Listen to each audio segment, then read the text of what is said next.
جب ایک کفر کا، ظلم کا، شیطنت کا، یعنی درندگی کا،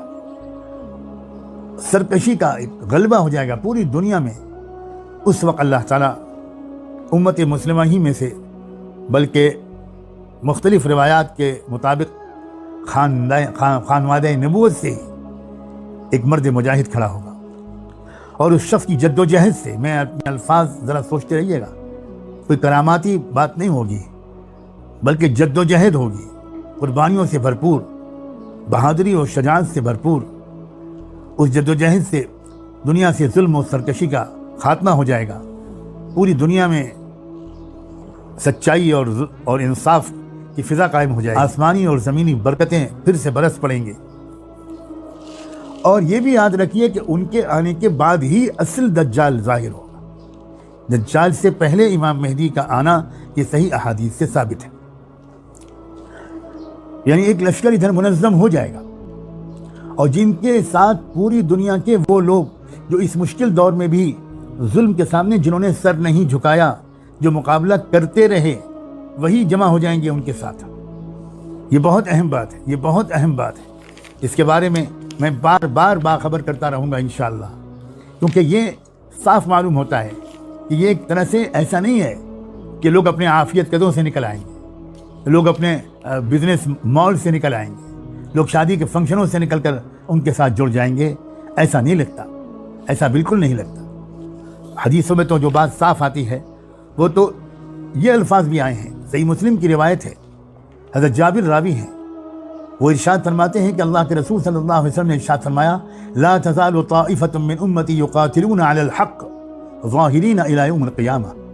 قال فینزل عیسی ابن مریم فیقول امیرهم تعال صل لنا فیقول لا ان بعضکم على بعض امراء تکرمت اللہ هذه الامہ۔ فرمایا میری امت میں ایک گروہ ایسا رہے گا جو ہمیشہ حق کے لیے لڑتا رہے گا، اے رب کریم ہم سب کو اس میں شامل ہونے کی توفیق عطا فرما۔ یہ بہت اہم جملہ ہے،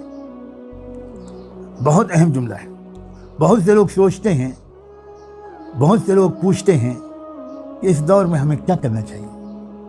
تو اللہ ہم کو اہل ہمت اور عزیمت والوں میں سے بنا دے۔ تو ان کو تو یہ کرنا چاہیے کہ وہ اپنے اپنے مقام پر اپنے اپنے امکانات کے مطابق وہ انصاف کے قائم کرنے کی جد و جہد کرتے رہے، تماشائی نہ بنے، بلا کسی عذر کے صرف گوشہ عافیت تلاش نہ کریں، ہمت سے کام لیں، ہمت سے کام لیں۔ یہ دور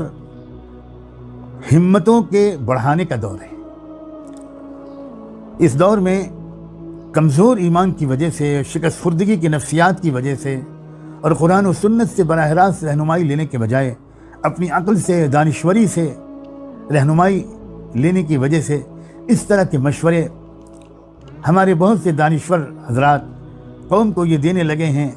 کہ بھائی یہ جو وقت ہے یہ ریٹریٹ کا وقت ہے، ریٹریٹ کا لفظ بول رہے ہیں، یہ ریٹریٹ کا وقت ہے، یہ بس پیچھے ہٹ جانے کا وقت ہے۔ کسی کے لیے عذر شرعی ہو تو بات اس کے لیے کی الگ ہے، اس کو عام رہنمائی نہیں قرار دیا جانا چاہیے۔ ہمارے امت میں ایک اچھا حصہ ان لوگوں کا ہمیشہ رہنا چاہیے جو اپنے اپنے وقت میں بہت سوچ سمجھ کر عقل و دانشمندی کے مطابق ریزسٹ کریں۔ ریزسٹنس کی ضرورت ہے، صرف ریٹریٹ کرنے کی ضرورت نہیں ہے، اور یہ ریزسٹنس ہی والے ہوں گے جن کو آخر میں اس فیصلہ کن معرکے میں شرکت کی سعادت ملے گی۔ اور اتنا بابرکت گروہ ہوگا وہ، آپ سوچئے ذرا کتنا خوش نصیب گروہ ہوگا کہ اس کی امامت کے لیے اس کا امام یعنی امام مہدی مصلی پر کھڑے ہو جائیں گے، اور ٹھیک اسی وقت حضرت عیسیٰ علیہ السلام آسمانوں سے اتر کر تشریف لائیں گے۔ تو حضرت عیسیٰ علیہ السلام کو دیکھ کر وہ امام جو اسی امت کا ایک فرد ہوگا، وہ آسمانوں سے اترا ہوا کوئی شخص نہیں ہوگا، وہ ہمارے درمیان پیدا ہونے والا ایک نیک صالح شخص ہوگا جس کو اللہ پوری دنیا میں انصاف کے نظام کو قائم کرنے کے لیے ہمت اور صلاحیت عطا فرمائے گا۔ وہ مصلی پر کھڑا ہو چکا ہوگا امامت کے لیے، لیکن وہ دیکھے گا کہ عیسیٰ علیہ السلام آ گئے تو وہ پیچھے ہٹ کر کہے گا کہ آپ تشریف لائیے، آپ امامت کیجئے، مگر حضرت عیسیٰ علیہ السلام کہیں گے نہیں نہیں نہیں، الا ان بعضکم علی بعض امراء، تم ہی امامت کرو گے، تم میں ہی سے کوئی امامت کرے گا، میں تو مقتدی بنوں گا۔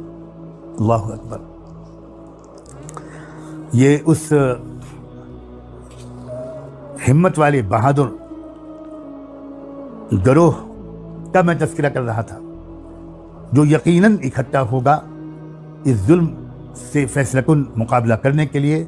اپنے امام کے پیچھے، اور اسی کی مدد کے لیے آئیں گے حضرت عیسیٰ علیہ السلام، اور پھر ان کے ذریعے سے اس دجال کا خاتمہ ہوگا۔